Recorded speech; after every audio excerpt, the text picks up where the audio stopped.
Nire izena Jose Angel Medina da, Josean, eta Bienalako komisarioa naiz, Mugak komisarioa. Eta, bi hitz bakarrik eman nahi nituen. Uno, mil gracias a Mayrit por dejaros liar.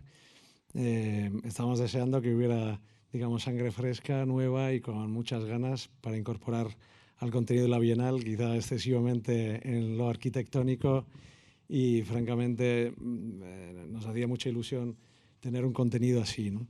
En segundo, y desde luego a Edurne y a Tabacalera por dejarnos este sitio magnífico, fantástico, y por ser ella la que sugirió que pudieseis estar. Por lo tanto, mi esker Edurne, y bueno, muchas gracias a vosotros otra vez por el trabajo y por vuestro tiempo. De nuevo, quisiera agradecer a Josean, a Edurne, Tabacalera, la Bienal Mugak y también a todos los colaboradores nuestros de Mayrit, Andrea, y también a lo que es todo el sector del mundo del diseño de Donosti, que la verdad es que han sido súper hospitalarios con nosotros y estamos muy, muy agradecidos por su hospitalidad con nosotros. Y para mí es todo un placer introducir el proyecto de Mayrit con ustedes. Y antes de empezar, pues me gustaría decir unas palabras sobre nuestro propio proyecto de la Bienal.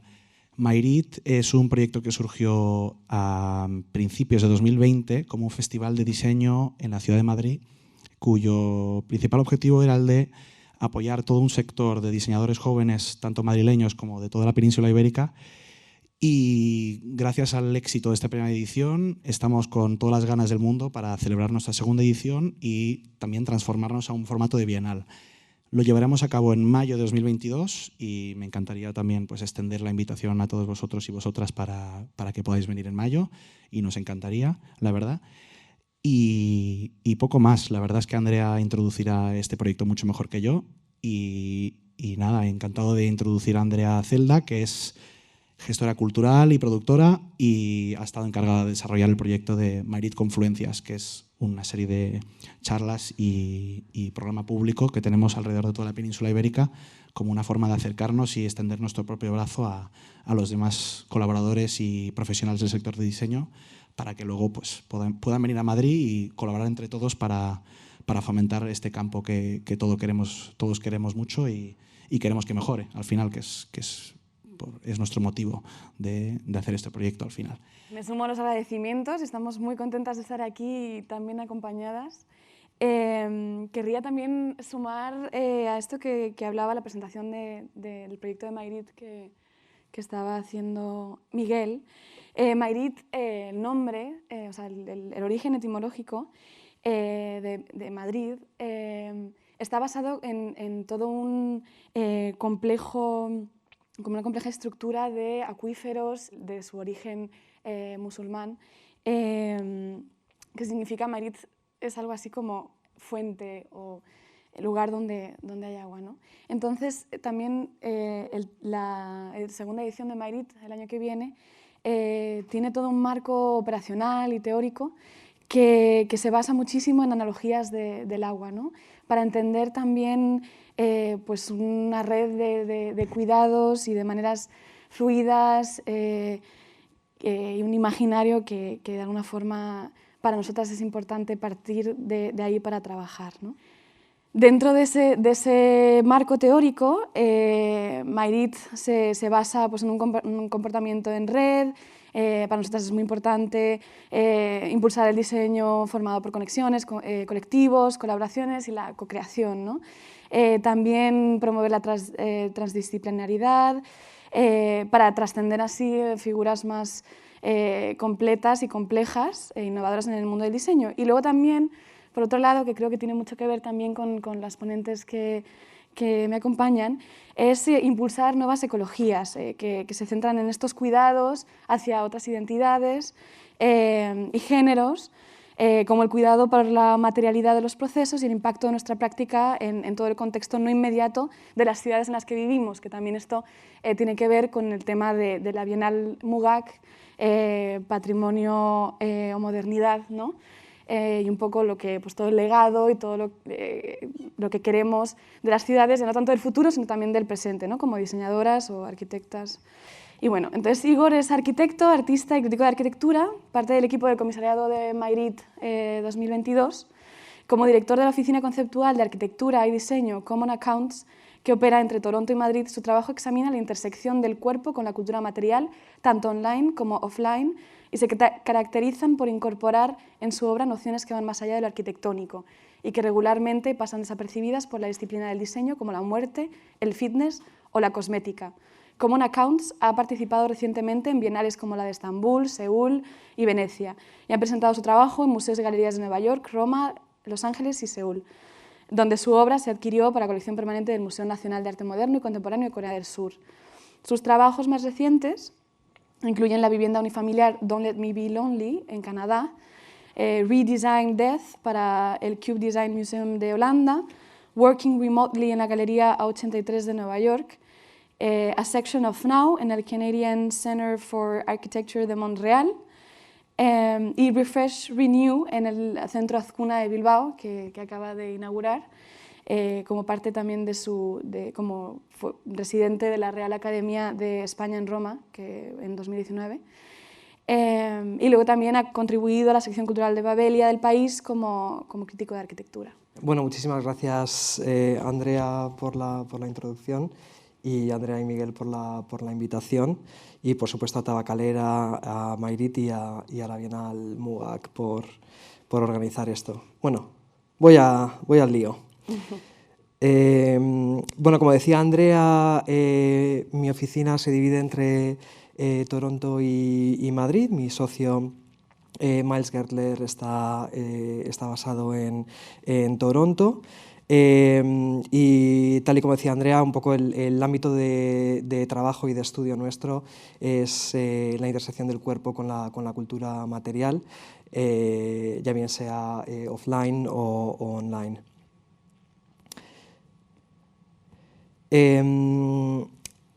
Estos temas que mencionaba Andrea, como temas como el fitness o la muerte o la cosmética, la verdad es que nos han dado bastante tracción en el mundo del diseño y de la arquitectura, porque los hemos encontrado como muy fértiles, como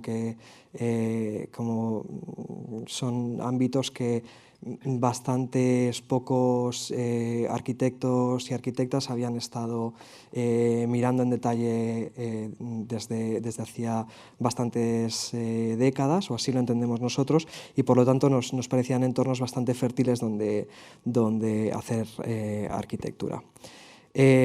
Son también culturas y subculturas que se mueven en muchos formatos, en muchos medios, en muchas escalas, a través de muchos cuerpos, y por lo tanto nuestra obra trata de responder de manera simétrica a estas realidades que estudiamos.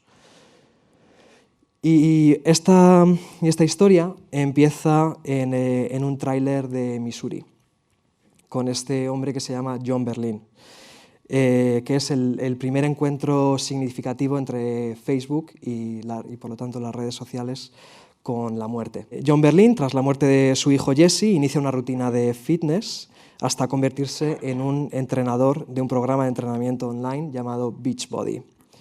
El memorial que Berlin instaló en su casa, con fotos y frases de su hijo fallecido, se convirtió poco a poco en un gimnasio doméstico. Una vez alcanzada una pequeña audiencia de culturistas online y no pudiendo acceder a las fotos, comentarios, vídeos y todo el material que estaba subido en el perfil de Facebook de su hijo, John Berlin pide a Mark Zuckerberg, entonces el CEO de Facebook, poder acceder a sus vídeos y un cambio de política en el tratamiento de perfiles fallecidos de Facebook. De forma que hoy uno puede no solo acceder a la información de las cuentas conmemorativas de Facebook, sino incluso poder escribir en muros de fallecidos o mandar mensajes a perfiles de seres queridos y tal. Tanto este gimnasio doméstico como el propio músculo de John Berlin, así como la audiencia online, formaban parte ahora de un espacio para el recuerdo y para el luto. Este caso para nosotros demuestra, por un lado, el desplazamiento de los espacios del rito funerario desde cementerios, mausoleos y tanatorios a los espacios de las redes sociales, como los comentarios de un vídeo de YouTube, pero también de manera más importante demuestra una relación fluida entre la construcción del cuerpo y el rito funerario. A pesar de que nos parezca que la historia de John Berlin puede ser un poco periférica o un poco rara, esta relación entre el culto al cuerpo y la muerte es una ya anclada históricamente, como demuestran los funerales etruscos en los que se practicaba atletismo alrededor del féretro, o la labra egipcia, que es aquí la que veis en esta imagen, que según el historiador suizo Gottfried Semper, fue el origen simultáneo de la bañera contemporánea, pero también del ataúd contemporáneo, de nuevo demostrando esta relación entre el cuidado del cuerpo y su muerte.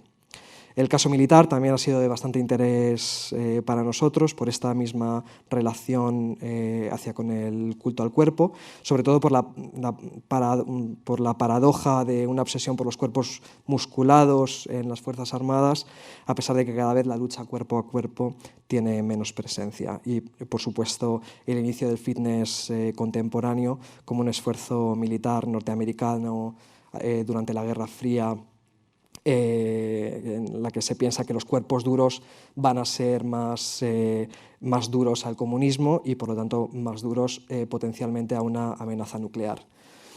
Un cuerpo musculado, o sea, obviamente no aguanta mejor una bomba nuclear que un cuerpo no musculado, pero parece que a mayor amenaza existencial, mayor respuesta cosmética. Así llegamos a Seúl en 2017 para construir un prototipo de una nueva casa funeraria que atendía no solo a la muerte digital que mencionaba antes, sino también a cuestiones de construcción y transformaciones del cuerpo previo y posterior a la muerte. El contexto de Corea para nosotros era súper interesante, precisamente por la rapidez en la que pudieron asimilar la cremación. En 10 años la cremación pasó de ser un tabú a ser una práctica que el 70-80% de los coreanos preferían, y por lo tanto parecía un entorno idóneo. Bueno, la cremación creció muchísimo, dado que no había espacio para el enterramiento por el boom inmobiliario. Se construyeron crematorios que parecían aeropuertos, ¿no? Como muy fríos, como muy grandes, con salas de espera y, como veis, con números y tal. En este prototipo de casa funeraria introdujimos esta nueva tecnología, que es la hidrólisis alcalina, que es básicamente un tubo de aproximadamente 2 metros de largo, 70 centímetros de diámetro, en la que se introduce un cuerpo y se diluye.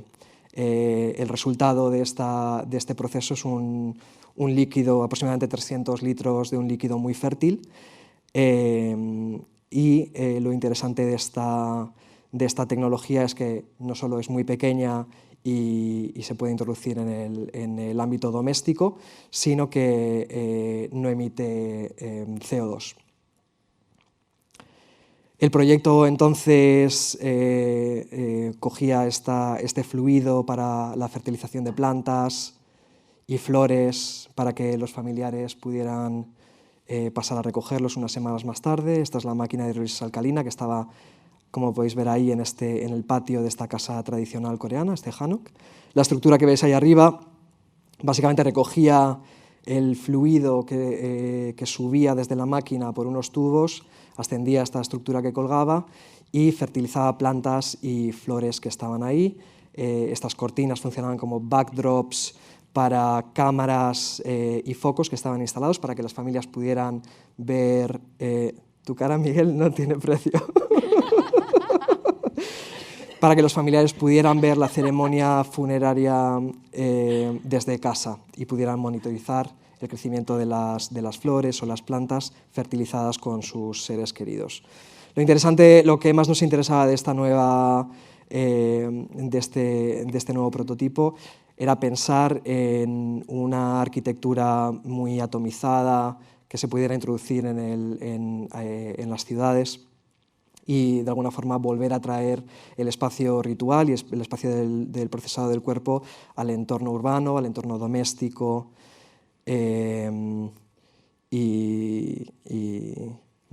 que activara la ciudad de esta manera. Aquí lo que veis es un portal digital donde los familiares podían subir la información digital como fotos, comentarios, emails de los seres queridos que hubieran muerto para de alguna forma incorporar en los ritos funerarios contemporáneos vidas vividas tanto offline como vividas online. Y bueno, aquí veis la pieza, que tuvimos la suerte, esta se construyó en 2017, tuvimos la suerte de haber hecho repeticiones de esta pieza a varias escalas, o películas de ella. Esta maqueta que veis aquí se expuso en Holanda el año pasado, en el Museo Cube, con estas manos que simbolizan este acercamiento y esta lejanía, tanto metafórica por un lado, pero por otro lado también muy material, ¿no? De la que mencionaba antes, la lejanía entre los centros funerales de la ciudad. Y bueno, un filtro de Instagram que también realizamos, en este caso también como muy acuoso, como muy fluido, para representar esta fluidez del nuevo proceso que estábamos proponiendo. Y tuvimos la suerte también de hacer una versión para un museo, que en este caso sería como con patitas cortitas, que adquirió, como comentaba antes Andrea, el Museo de Arte Contemporáneo de Corea. Entendemos la muerte como un elemento que construye ciudad, como decía antes, como un elemento cultural activo, y esta noción está muy presente, por ejemplo, en el capítulo de la muerte de Mechanization Takes Command de Siegfried Gideon de 1948. Esta es una de las últimas instancias que hemos identificado en la que la muerte es tratada por la arquitectura desde un punto de vista material, infraestructural, urbano. El posmodernismo había desdeñado los rasgos materiales de lo funerario y se había enfocado más bien en lo metafórico, lo poético, distanciando la muerte del día a día, de lo cotidiano, de lo doméstico, como decía antes. Aldo Rossi, John Heidak, Carlos Scarpa, Hans Hollein y un largo etcétera, seguramente hasta llegar a Carme Pinos y Enric Miralles, habían de alguna forma contribuido a este parcial distanciamiento de lo material en lo funerario, por lo menos en términos de discurso. Uno de los formatos históricos que más nos interesaba en el contexto de activar el cuerpo del fallecido como elemento de construcción de ciudad, como un elemento mediático y como un elemento cultural para la ciudad, era precisamente el formato de la procesión funeraria, un formato que, por cierto, estamos trabajando también en la Bienal de Madrid. La procesión ha estado como bastante presente, como podéis ver. Este es un dibujo que empezamos en 2016 y que hemos acabado ahora, en 2021, que se va a exponer en el CCA de Montreal. Y aquí precisamente es donde los apparati funerarios romanos y napolitanos de a partir del siglo XVI ofrecen un ejemplo para la ceremonia contemporánea de cómo negociar el cuerpo de la persona fallecida como un medio de comunicación, como un evento urbano, como un evento con capacidad política, para el rediseño de la ceremonia funeraria de nuestra actual existencia dual entre medios digitales y físicos. Este es el pabellón que hicimos para la Academia de España en Roma, donde testeábamos precisamente, o poníamos a prueba más bien, la capacidad mediática del cuerpo y la capacidad del músculo para comportarse como archivo. En este pabellón se hacían más evidentes las relaciones que ya habíamos estudiado y que antes, al principio de la presentación, mencionaba, entre el culturismo, el fitness, el cuidado del cuerpo y los ritos funerarios. Todas estas ideas las empezamos a recolectar en 2016, más o menos, y quisimos recopilarla en una pequeña publicación digital que salió en abril de 2020, en plena pandemia, ya que estábamos identificando un crecimiento exponencial durante el COVID, otra gran crisis existencial del fitness. Y fue la excusa esta para publicar una serie de artículos y estudios que habíamos hecho en relación a las crisis existenciales y el culto al cuerpo, que fue esta revista Planet Fitness. Y voy a acabar con la casa que acabamos de inaugurar también hace 3 semanas, que se llama Don't Let Me Be Lonely. Es una casa para un cliente bastante particular, con una relación de 3 personas gays, súper monas, con mucha presencia online, muy dados a construir una imagen de sus cuerpos. Como veis, está en un terreno inclinado, la cubierta simula la inclinación del terreno y el suelo se escalona. Es un solo espacio, pero el escalonado de los suelos va dividiendo las diferentes funciones. De alguna forma, esta obsesión con la construcción del cuerpo, con la imagen del cuerpo, estaba muy presente en la lectura que hace Beatriz Colomina de la Casa Müller de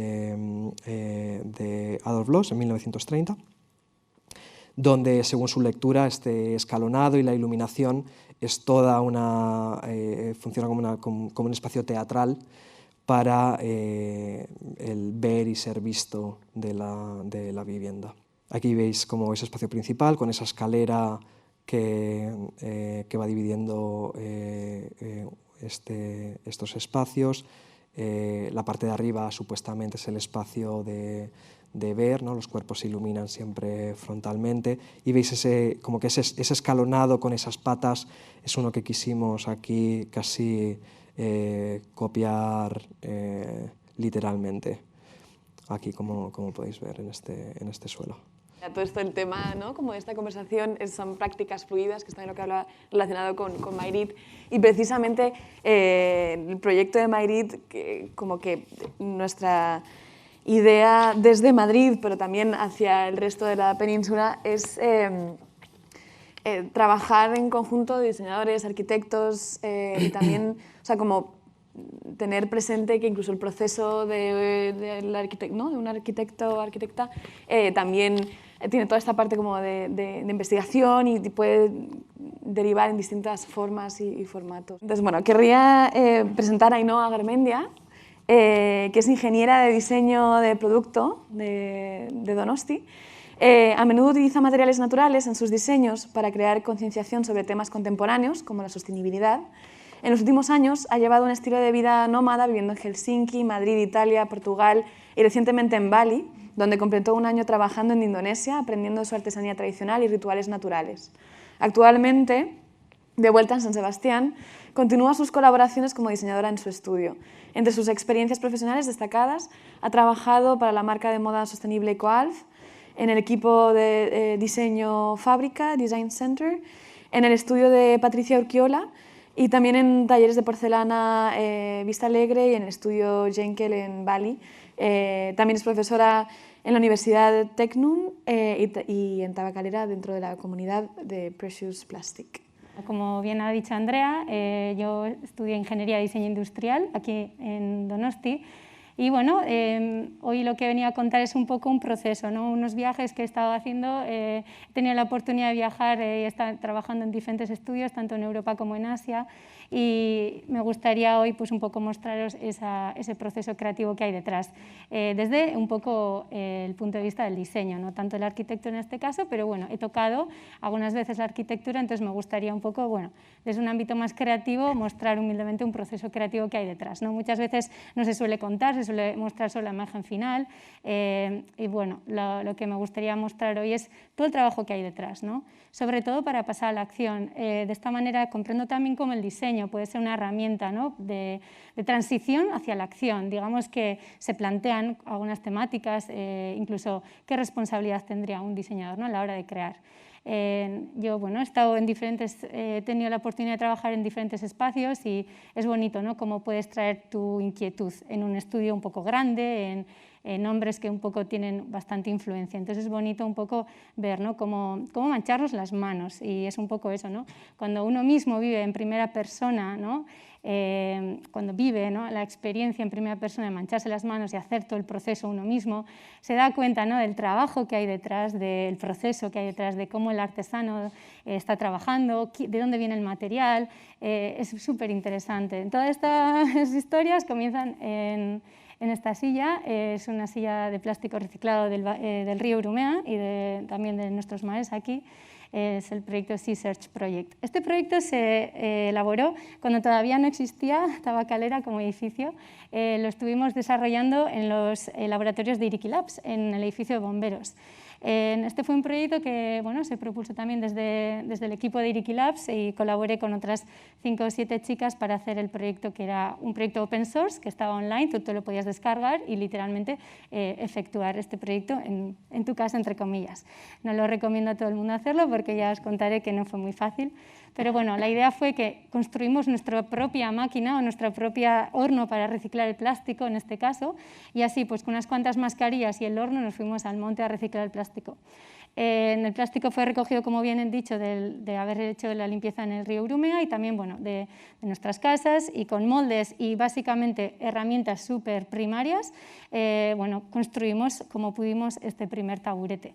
Fue muy bonito pues luego mostrarlo en el Surfing Festival aquí en San Sebastián, un poco dirigió, ¿no?, lo que sería mi experiencia, ¿no?, de mancharte las manos, decir, wow, qué bonito es cuando echamos a la basura el plástico y no sabemos lo que hay detrás, ¿no? Cómo estamos como un poco, bueno, un poco es un proceso muy invisible. Entonces, el hecho de estar yo ahí pues, con mis compañeras trabajando, que aquí está el equipo completo, fue bueno, bastante espectacular. Entonces, así es como me fui a trabajar EcoAlf. Obviamente, después de haber estado investigando el plástico del mar, y fue bastante como una obsesión, ¿no? O sea, yo acabé la uni así, entonces, pues, obviamente quería trabajar, aunque venía del ámbito de la ingeniería y el diseño, pues, trabajar con esta referencia, que, bueno, EcoAlf es una marca de modo sostenible que está en Madrid y como en el ámbito nacional me parecía súper interesante poder trabajar con ellos. Y así como un poco con las cosas que os he enseñado, pues conversé con ellos y fue muy bonito que tuve la ocasión un poco de empezar el proyecto que estaban haciendo de reciclaje del plástico del mar y bueno, también de ver un poco todo el proceso que hay detrás, ¿no? Mi labor era desde hacer un poco retail y todo tipo de procesos que hay detrás, desde el packaging y alternativas sostenibles, ¿no? Para mí fue un poco como aterrizar, ¿no? Ver de esos conceptos y esa artesanía del reciclaje del plástico, como ver que había un referente que estaba haciendo pues, un cambio muy grande, sobre todo en la moda. La moda tiene, bueno, como sabréis, mucha repercusión, las referencias, bueno, un poco se crean tendencias, ¿no? Y entonces, como tenemos esa opción de ir al inicio y decir, jo, y si nosotros tenemos la opción de cambiar los procesos, los materiales y dónde viene toda esta materia prima. Entonces, bueno, acabé mi época en Madrid y me fui a vivir a Treviso, que está muy cerquita de Venecia, en Italia, y tuve la ocasión de hacer un año de residencia en Fábrica, que es un centro de investigación del diseño. Como veis, es un edificio diseñado, creado por Tadao Ando. Digamos que era un espacio bastante espectacular para poder trabajar allí. Éramos un equipo de unos 40 residentes de todo el mundo, entre 23 y 27 años, cada uno desde su disciplina. Y lo bonito era que íbamos colaborando, ¿no? Entonces, yo venía desde el ámbito del diseño de producto, pero luego estaba tal vez mi amiga DJ, que hacía su álbum, y luego el coreógrafo le hacía la coreografía, el videomaker le hacía el vídeo, el graphic designer le hacía el álbum, y así continuamos con la web, con el interaction designer, ¿no? Entonces, bueno, ese era el planteamiento. Aún y todo, como parte de la agencia, un poquito como de diseño de producto, sí que tuve ocasión de trabajar en proyectos un poco más multidisciplinares para agencias como con clientes. Y bueno, era todo muy manual, ¿eh? O sea, era muy bonito que teníamos un taller, era todo, pues eso, mucha colaboración interdisciplinar. Así tuve la ocasión de hacer esta alfombra con Good Rags, que están en Porto. También hicimos otro tipo de materiales, tocamos muchísimos materiales, ¿no? El vidrio, ir allí a los talleres cerca del Véneto, entonces, bueno, fue bastante curioso. Incluso también tocamos un poco de interiorismo. Este fue un proyecto que hicimos bueno, era un cliente en Tailandia, en Bangkok, y tuvimos que hacer unos espacios, todo el diseño más funcional de lo que sería el furniture, ¿no? Toda la parte de los muebles. Y bueno, dentro de este espacio de Fábrica, mi proyecto un poco que tuve la ocasión de desarrollar como residente fue Naturalize.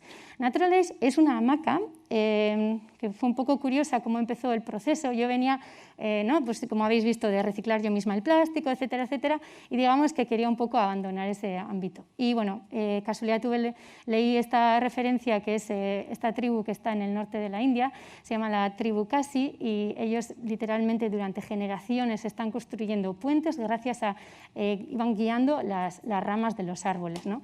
Y pueden soportar hasta 50 personas estos puentes. Y bueno, esto es un ejemplo mínimo de todo el conocimiento indígena que hay por ahí, ¿no? Esto era pues un acercamiento para mí, como al final podemos usar la naturaleza para algo funcional, Pero no solo eso, sino que esté viva. No tenemos por qué hacer la extracción y el dominio de la naturaleza, sino porque no creamos objetos que están vivos, literal. Entonces, bueno, me aventuré a construir un telar cuando no había hecho nunca tejidos, ¿vale? Y pues allí en las instalaciones de fábrica comencé a coger esta planta, que es una planta del aire, una tilansia. Crece así, ya veis, las tenía que cuidar en mi casa porque obviamente estaban vivas. Entonces la idea es que yo las empecé a tejer. La idea era hacer un tejido que estuviera vivo, por ello tenía que seguir cuidándolo, no es un objeto que se pueda desechar. Ese era el planteamiento, un poco olvidarnos, evitar la cultura del usar y tirar, ¿no? Y de repente, oiga, tengo esta chaqueta que está viva, tengo que cuidarla, ¿no? Entonces era hacer un planteamiento un poco más conceptual. Entonces, bueno, fue bastante laborioso el proceso, fue todo manual. Y la pieza, bueno, tuve la ocasión de exponerla dentro de la Fashion Week en Milán como parte de la Triennale del Museo Triennale. Entonces, bueno, ahí está la pieza en la exposición. Tenía que seguir cuidándola, le iba regando de vez en cuando, siempre es como un poquito de vapor de agua. Y fue bonito pues, ver que al final todos teníamos que ayudarnos, ¿no? Mis compañeros, oye, la hamaca hay que regarla, etc. Entonces, es un proceso muy colaborativo. Al final se convertía, yo si me tenía que ir de viaje con las plantas, me iba con la maleta en las plantas, o sea, que no era tan fácil. O sea, es un proceso como que te cambia bastante la forma de trabajar. Y bueno, continué, gracias a Miguel, fui invitada a exponer dentro del proyecto Costa del Sol, es un hotel virtual y fue una fantasía ver la hamaca virtual. Eso fue como algo brutal que ocurrió, aquí podéis ver todos los compañeros que formaron parte de la exposición de este hotel virtual, que os animo a que lo investiguéis porque bueno, se ven todas las piezas en un espacio virtual y la hamaca está ahí viva todavía. Entonces, bueno, fue como muy bonito que nos conociéramos de esta manera. Y bueno, entre otras, este es un poco el resultado de la hamaca, medía 2 metros por 1 metro, etcétera. Usé unas 100 plantas y bueno, fue un trabajo bastante laborioso. Y continué el proyecto pues, para hacer un divider, en este caso, un divider de espacios. El proyecto un poco fue evolucionando, ¿no? Entonces, bueno, aquí podéis ver otras imágenes. Fue expuesto dentro del ciclo de Mujer-Objeto, con las chicas que estaban generando unos encuentros de diseñadoras emergentes en Madrid. Y bueno, de esa burbuja un poco creativa tuve la ocasión de viajar y bueno, vivir en Milán durante casi 2 años. Trabajé en el estudio de Patricia Urquiola. Patricia Urquiola es una diseñadora arquitecta nacida en España que se formó y bueno, trabaja en Milán. Fue muy bonito ser parte de este equipo de diseñadores. Trabajé como diseñadora de producto, mucho mobiliario, muchos productos tanto para hogar como también sus instalaciones. Es un equipo, más o menos para que os hagáis una idea, de 70 personas, 50 son arquitectos, 20 éramos diseñadores. El ritmo de trabajo fue muy alto, fue muy bonito que tuve la ocasión de trabajar con muchísimos tipos de materiales, pero bueno, digamos que no era muy coherente con mi forma de pensar y diseñar, entonces decidí dejar el estudio. Y así es como, bueno, entre otras cosas, Milán fue una etapa muy bonita, muy intensa, hicimos muchos diseños muy bonitos, pero tenía muchas ganas de trabajar con las manos. Y así es como fui a trabajar a Vista Alegre. Vista Alegre es una empresa de cerámicas, porcelana y vidrio que está en Portugal. Y tienen un programa de residencias muy bonito para artistas y diseñadores y tuve la oportunidad de trabajar allí durante 3 meses para generar productos para su catálogo, literal. Entonces, bueno, primero había que aprender del material, un material nuevo para mí, hacer los moldes, empezar de cero, fue muy bonito, dejar el ordenador y lanzarnos a los talleres. Durante estos 3 meses también estuve aprendiendo de los telares y tuve la ocasión de estar con Celia en el estudio de Gur Rags en Porto, donde, bueno, literal, me dejó el telar y tuve la ocasión de un poco generar pues una mini residencia allí también, entonces iba alternándome, algunos días estaba en Illa, otros días estaba en Porto. Aparte de ser producto más como para la marca, empecé a hacer como otro proyecto que me gustaría llamarle Alum of Natural Surrounding. Este fue un proyecto que empecé en Portugal, que luego lo continué en Bali, y fue un poco como que fui investigando qué ocurría alrededor mío en Portugal. Y fue, pues eso, empecé a recoger semillas, empecé a recoger hojas, fue un poco como un proceso, no sé, fue muy intuitivo. Mis amigas me decían, madre mía, la casa estaba llena de plantas, estaba llena de cosas, olía súper bien, pero bueno, pensaba que estaba un poco loca, ¿no? Entonces fue bonito cómo empecé a mezclar esos contenidos, ¿no? En las cerámicas empecé a mezclarlo con semillas y en los telares empecé a mezclar con hojas que iba encontrando tanto en mercados como en la calle. Entonces, bueno, fue como el resultado un poco conceptual de estas piezas, pero gracias a que tuve la ocasión de trabajar con Gur, pues salió esta alfombra. Y bueno, ahí pueden mezclar tanto el algodón como la rafia, como algunas hojas que bueno, al final se secaron y sí que quedó como una pieza un poquito más conceptual, en este caso con idea de sacarla, etc. Después de esta experiencia súper bonita también, trabajando con las manos, me aventuré y me fui a Bali. Entonces estuve trabajando en el estudio de Jenkel, que es un estudio de arquitectura en Ubud. Llegué en 2020 enero, me pilló la pandemia de pleno y bueno, decidí allí quedarme pues, durante un año. Lo bonito que me gustaría contaros aquí no es solo que trabajé, sino la experiencia, ¿no? Al final lo interesante era cómo la gente cómo vivía. Para mí fue un aprendizaje de estilo de vida humilde, de devoción por la naturaleza y cómo todos los días hacían rituales con plantitas, que cada uno tenía su significado, cómo pues, ponían allí como digamos nuestra catedral, allí son como templos que abrazan a árboles, tienen unos árboles sagrados, rezan a las piedras, rezan al mar, hay una conexión con la naturaleza brutal, ¿no? Entonces, bueno, en la pandemia, donde no había turistas, fue como un ambiente muy local, muy bonito, entonces tuvimos la ocasión de vivir con una familia balinesa allí y bueno, fue como un viaje muy inmersivo, toda la experiencia allí. Entonces, aparte de mi trabajo, como siempre me gustaba meterme en mil historias, me quería meter en la Fundación Roll Foundation. Es una fundación que está en el sur de Bali y, bueno, digamos que por el tema de la pandemia se quedaron sin trabajo. Eran unas mujeres que eran tejedoras y por la pandemia que solían hacer un tipo de telares y unos textiles, pues bueno, se tuvieron que dejar de trabajar. Entonces la idea era, pues bueno, ya que estábamos en el estudio de arquitectura, oye, ¿y sí? Y hacemos una colección con ellas, etcétera. Entonces ahí salió la colaboración, ¿no? De poder ayudar a la gente local y bueno, ahí con el Google Translator, pues podéis imaginar, fue bastante aventura trabajar con ellas. Y aquí os enseño unas fotos del proceso que hacían ellas, ¿no? Tenían pues herramientas, bueno, como veis, muy tradicionales, era un proceso muy largo, muy laborioso, tenían los tintes naturales, los recogían de la misma huerta, tenían allí hojas que no me sé ni los nombres porque, vamos, tenían otro tipo de vegetación muy exótica, muy colorida y, bueno, todo hecho allí en casa, como quien dice. Los procesos son increíbles, la verdad es que mucho que aprender de ellas, muchísimo. Entonces, bueno, entre otras cosas, tuve la oportunidad de que me dejaron algunos días un telar para experimentar, entonces trayendo un poco ese conocimiento que os he contado del Album of Natural Surrounding, quise hacer un ejercicio para Bali. Y estos son los materiales que conseguí, que ahora os los cuento. Entre las hojas está la hoja de banano, que allí pues, bueno, hay un montón, incluso se pueden comprar en el supermercado. O sea, es que al final pues, toda la comida estaba envuelta en vez de plástico en hojas de banano, el arroz, los dulces, era muy bonito, ¿no? Verlo. También cogí fibras de alang-alang, que son las típicas techos de paja, pues ese tipo de fibras. Las flores son las flores marigold, que es un color muy representativo de Bali, también de los rituales. Y luego cuerda de coco, también la usé. Entonces, bueno, lo interesante no es que solo fuera esto lo que conseguí como material, sino que esto era el desecho. Esto era lo que se podía literal echar al compost.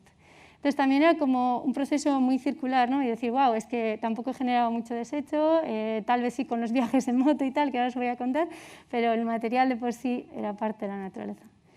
Entonces, bueno, primero me fui a buscar los materiales, tenía que encontrarlos y así fui encontrando diferentes... bueno, la verdad es que fue súper bonito hacer una investigación de los mercados locales, encontrar las flores, porque al final así es como se vendían las flores allí. Bueno, también los campos los podías encontrar, pero era muy bonito encontrar pues, un poco que las mujeres te contaban las historias de por qué este color, etcétera. Cada color indica, cuando se hace el ritual, cada color indica una parte, ¿no? Pues si es al norte, si es al sur, indican un tipo de dios. Entonces, bueno, había un significado muy espiritual detrás.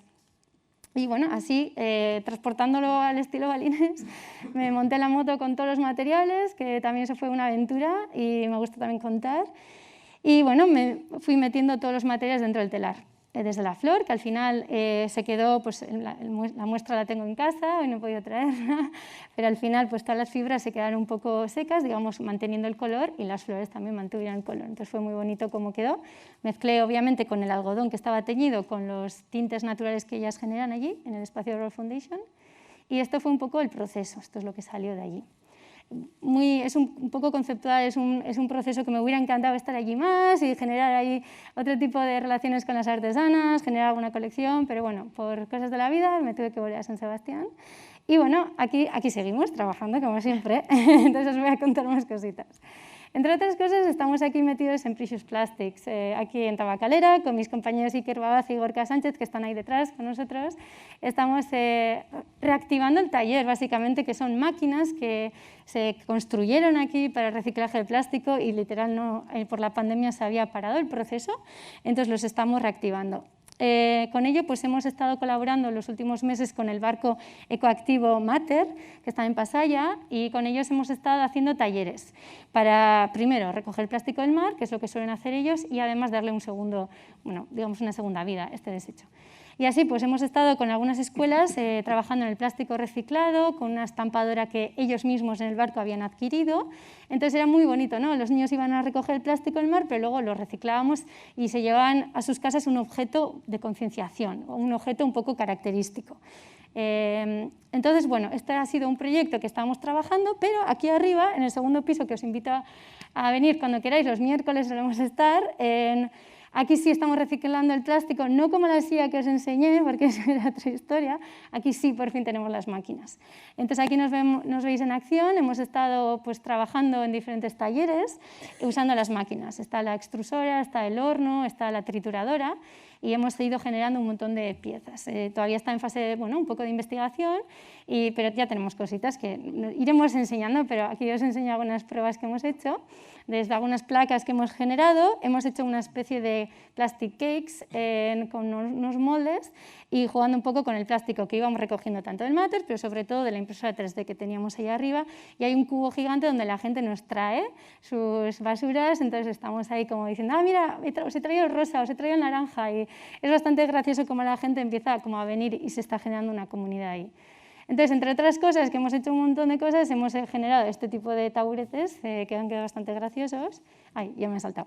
Entonces, bueno, y esto también está en proceso, es una comunidad abierta donde todo el mundo puede venir los miércoles y nuestro equipo de trabajo con aquí los chicos hemos estado aprendiendo con Carlos, que es un señor jubilado, que es el que montó las máquinas y nos ha enseñado todo. Y ha sido precioso porque teníamos a un niño de 11 años con este señor Carlos jubilado, estamos ahora soldando las máquinas, la siguiente máquina en los talleres aquí abajo también. Entonces es un proceso muy inmersivo, desde soldar y hacer nosotros la máquina hasta recoger el plástico y reciclar. Entonces, bueno, os invito a venir cuando queráis.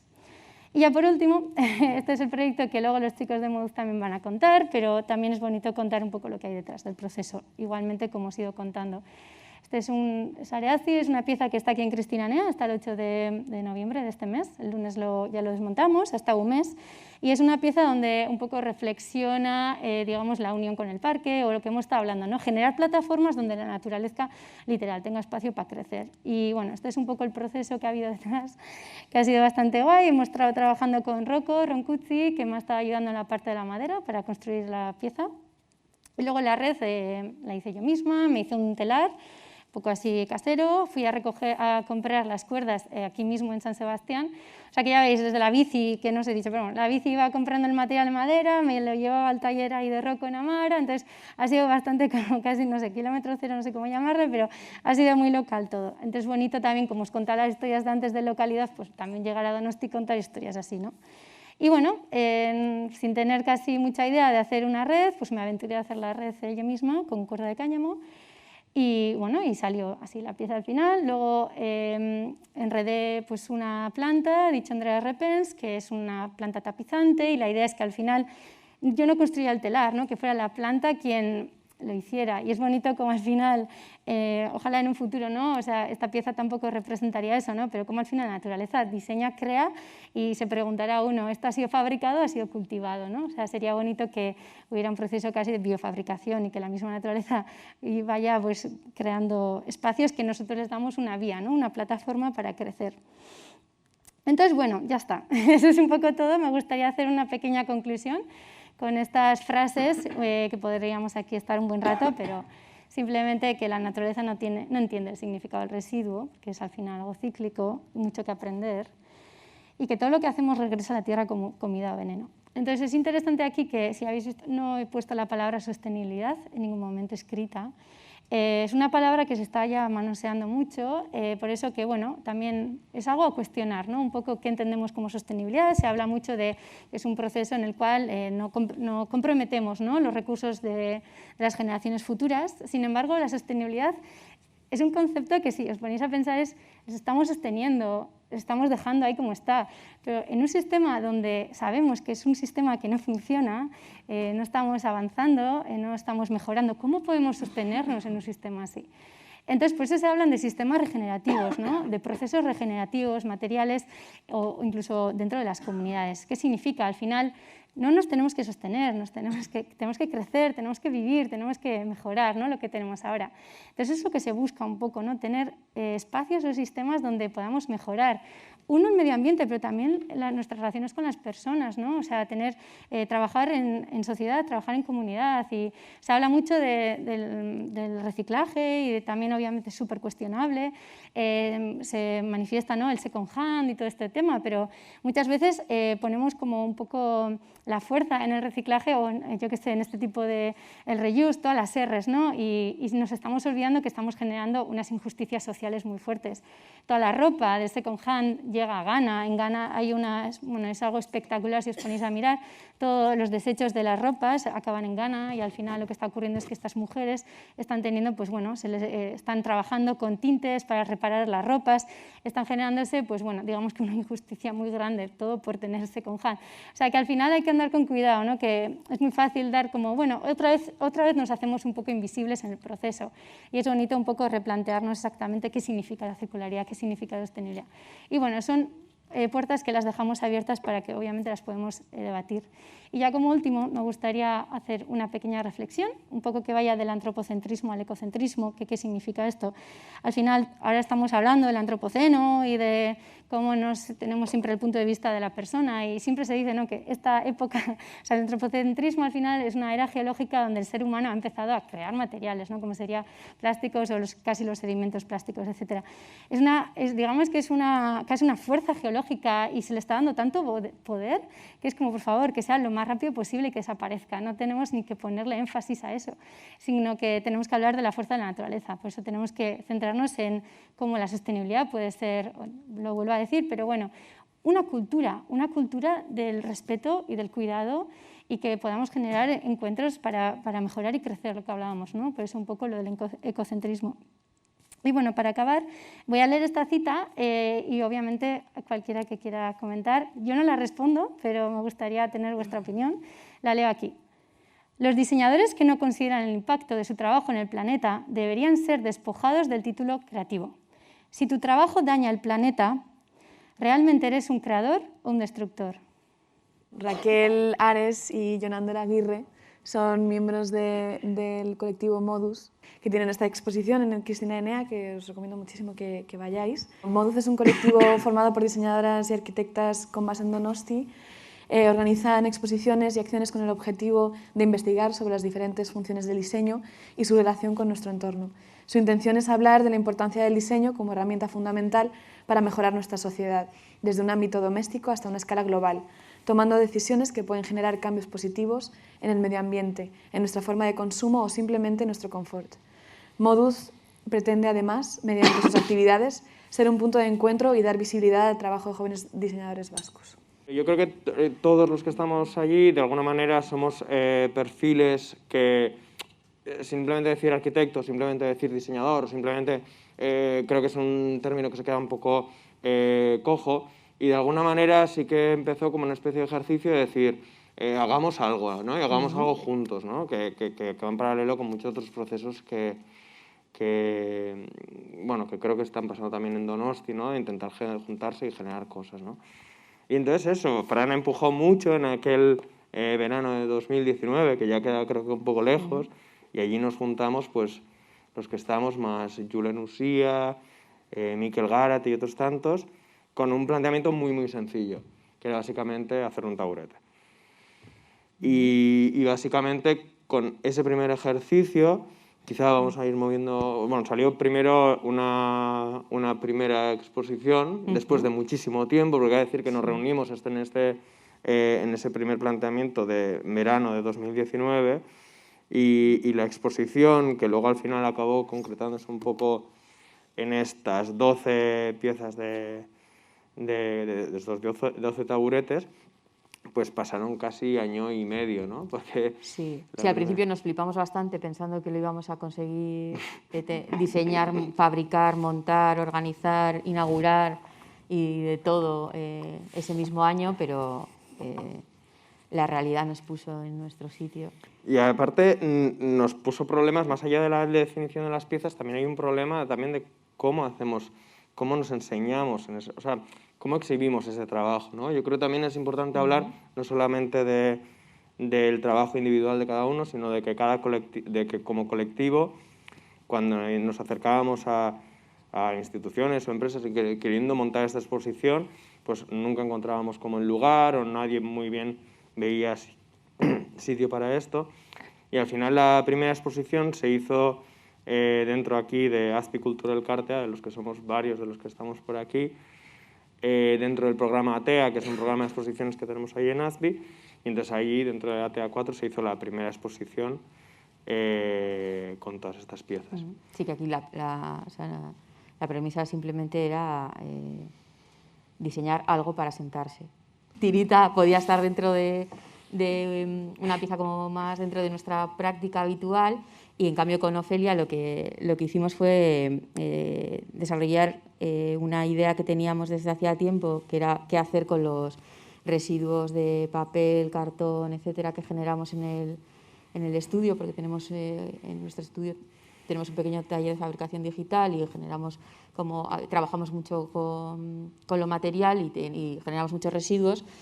Y llevábamos bastante tiempo guardando estos residuos con idea de que en algún momento serían algo, pero sin saber muy bien qué.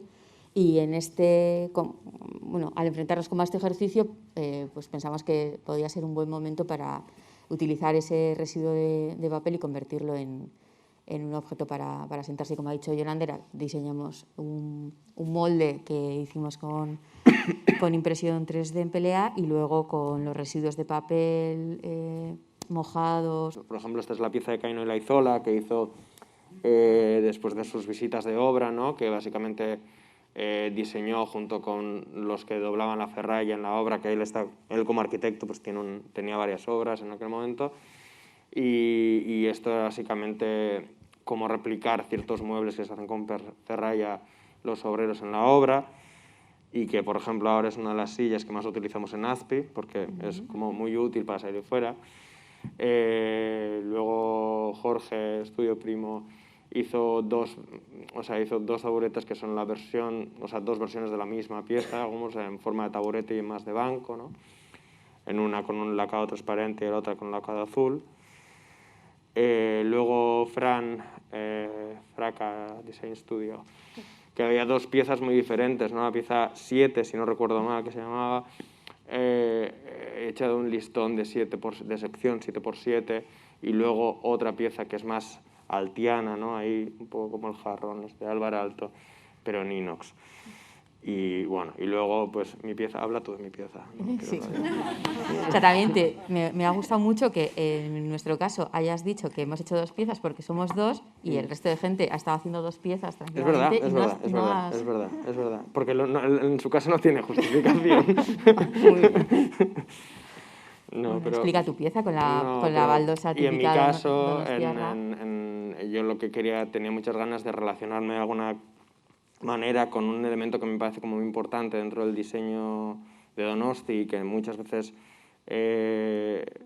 no se reivindica desde una lógica de la identidad, y me pareció muy interesante coger la baldosa de Donosti, que en su momento era de Donosti, pero que de alguna manera ahora, debido a lo barata que se ha hecho, porque se pone en toda la ciudad, se ha expandido un poco al área metropolitana, ¿no? Y entonces me parecía como interesante coger una pieza, en este caso la baldosa, levantarla y utilizarla como pieza de mobiliario, en este caso exterior, ¿no? Mi planteamiento era más... Luego las patitas esas que salen pues encajan en cualquier sitio de la ciudad, ¿no? Y era un poco esa es la idea. Y luego piezas pues más... esta era, mírame, no me toques, la de Julen Usía, ¿no? Con cerámica, que era como funcionaba a modo de balancín para un niño. O la de Miquel Garate, hecha en madera roble. y la de Octavio Barreda, que no se llamaba Coronel Tapioca, pero era algo así. Y me gusta, a mí me gusta mucho. Sí, él Porque decía, me imagino... ¿no? Era ese rollo el que tenía justo en ese momento, como Exacto. este momento No, camping, voy a pescar, me llevo, ¿no? Como bolsillos. No, pero luego, claro, generamos también una publicación dentro del espacio en el que guardábamos un poco la... Bueno, luego, a ver, más tarde, luego está la publicación catálogo que hicimos y luego aparte se hizo otra publicación dentro de AZPI en el que se hablaban piezas del proceso y una de las imágenes era el Coronel Tapioca, ¿no? Sí, sí. Y luego pues las piezas de Xavier Salaverría que también se utilizaron en el espacio. Bueno, luego esto, la publicación que hicimos en la primera edición, para la inauguración, y ahora pues, la exposición que tenemos en marcha, que ha sido como todo este paso, porque os hemos contado un poco cómo surgió Modus, pero entonces no era Modus, era básicamente un grupo de gente que nos juntábamos un poco para mover esto, ¿no? Lo que pasa que después de la primera prueba, yo creo que todos salimos como muy contentos y con ganas un poco de que ese ejercicio, ese juntarnos, ese dinamizar y reivindicar seguramente un ejercicio de diseño como ese, tenía, digamos, cancha para tirar más adelante, ¿no? Entonces, durante este año hemos hecho como un intensivo de cómo montar una asociación, cómo pedir subvenciones, sobre todo y muy importantemente lo ha hecho Nagore, eso, que es nuestra presidenta ahora de la asociación y creo que es muy importante reivindicarlo. Y entonces durante todo este tiempo hemos ido preparando 2 exposiciones, en este caso Bloom, que es la primera que que ahora mismo es visitable en el parque, y una segunda que tenemos que hacer ahora en diciembre, que en este caso sería X modos de iluminar, en el que básicamente el ejercicio va a ser, en vez de hacer un taburete, en este caso va a ser plantear una pieza de iluminación. Pedimos eso, que la gente se imagine algo que ilumine. Y en el caso de Bloom, que también, eso, antes cuando intentábamos acordarnos en qué fecha habíamos empezado a hablar de la primera expo de Embus, decíamos que, claro, que Bloom había sido como... muy consciente. La primera vez fue una cosa como, ¿no?, mucho más espontánea, también era algo muy controlado porque, como ha dicho Jonander, al final la exposición se realizó en el espacio de ASPI, Jonander está en ASPI, también Fran, o sea, era como todo bastante más como doméstico, controlado, mucho más cómodo y amable a la hora de montar lo que fue la primera expo. Yo creo que también por eso estábamos tan contentos y tan emocionados y tan inocentes. Yo creo que si hubiera sido Bloom la primera expo, no sé si hubiera...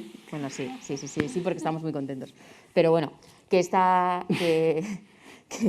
exposición, bueno, nos ha servido eso para ser conscientes.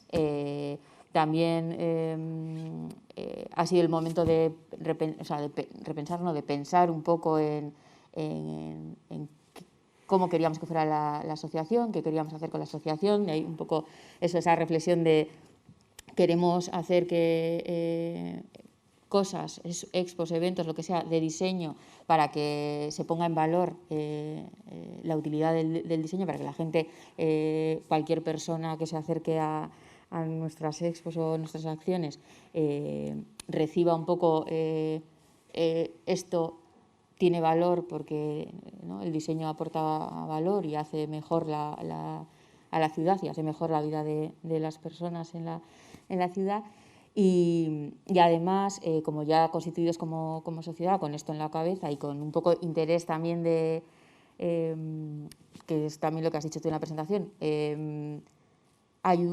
servir como de punto de encuentro a diseñadoras y arquitectas que están haciendo cosas y que igual no encuentran una manera de enseñar sus trabajos y de esta forma pues ayudarnos como entre todos, ¿no? Todos enseñamos lo que hacemos y es como es la primera edición en la que estamos constituidos como asociación y en la que hacemos como invitaciones oficiales a a gente externa, o sea, gente que no forma parte de la asociación para que participe, que en este caso una de las invitadas ha sido Ainhoa.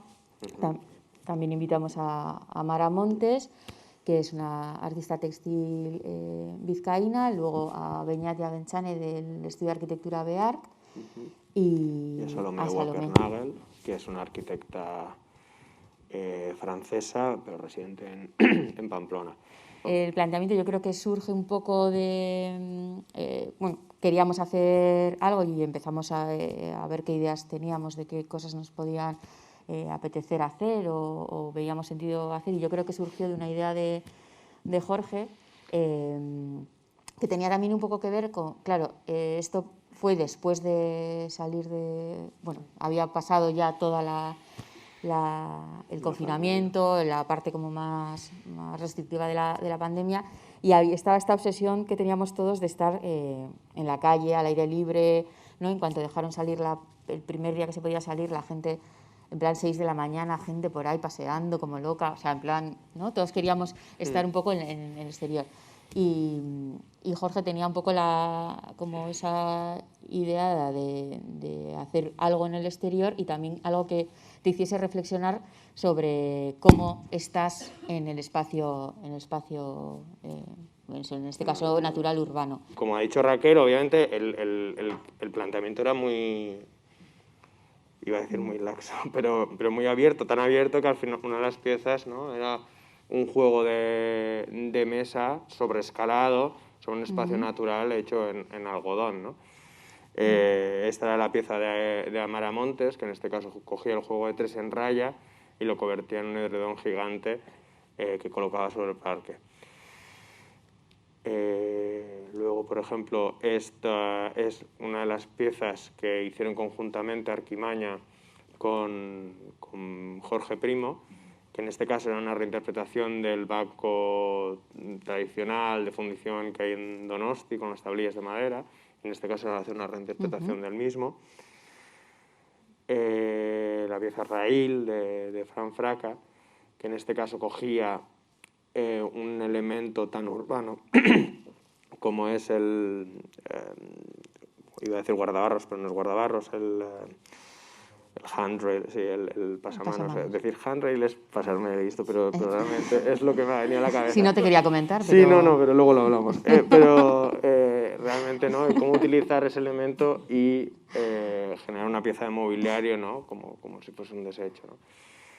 Lo que yo creo que ha sido la pieza como más exitosa ahora mismo del esto, por su nivel de uso, porque es una pieza muy simple, al final son unas gradas, pero el nivel de uso que ha generado como muy grande es la pieza Jurassic Park, que es un juego en euskera, que hace que es muy gracioso. Que no sé si ha venido, ¿no? Pero sí, que es algo que Ainhoa Izola. Esta es una de las piezas de Jorge Primo, que está colocada en la parte más alta del parque. Que es de cerámica. Sí, que es de barco fido.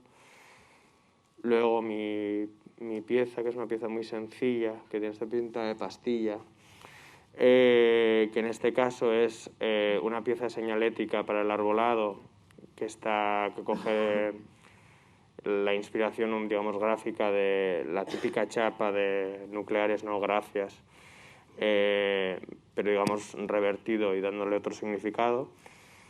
Bueno, se podría hablar más también de la relación con Gladys del Estal y tal. La pieza de Salomé Walker-Nagel, que en este caso pues no salió todo lo bien que podía haber salido, porque Salomé Walker-Nagel ahora mismo está trabajando en una investigación en la que trabaja con ¿cómo se llama esto?, con tierra tapial y la construcción de elementos con estos procesos.